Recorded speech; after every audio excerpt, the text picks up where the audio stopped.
অনেক ঝাড়াবাসের পর আইপিএল নিলামের জন্য চূড়ান্ত তালিকা করেছে বিসিসিআই।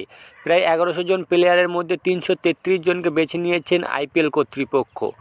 এদের মধ্যে অবশ্য প্রত্যেকে নিলামের টেবিলে উঠতে পারবেন না।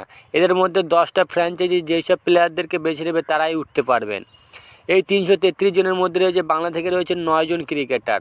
তবে বাংলা থেকে 9 জন ক্রিকেটার অংশ নিলে প্রত্যেকে বাঙালি নন। কেকেআরের দীর্ঘদিন ধরে কোনো বাঙালি প্লেয়াররা নেই।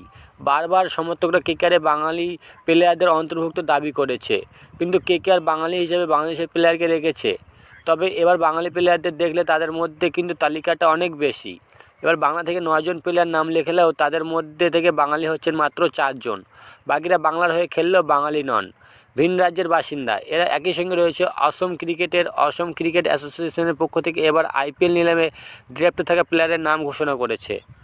পড়শি রাজ্য থেকে 4 জন ক্রিকেটার এবার নিলামে অংশ নেবেন, যারা হলেন আকাশ সেনগুপ্ত, সুমিত ঘাউজিকর, মুক্তার হোসেন ও মিন্ময় দত্ত। এই 4 জনের মধ্যে 2 জন বাঙালি। বাঙালি তালিকাদের মধ্যে বাংলাদেশের প্লেয়ারও থাকবেন। এবার বাংলাদেশ থেকে নিলামে 6 জন নাম লেখালেও তাদের মধ্যে থেকে 3 জন সুযোগ পেয়েছে। তারা হলেন মুস্তাফিজুর রহমান, তাসকিন আহমেদ ও শরীফুল ইসলাম। এদের মধ্যে সবথেকে দামি হচ্ছে মুস্তাফিজুর, কারণ তার অভিজ্ঞতা অনেক বেশি।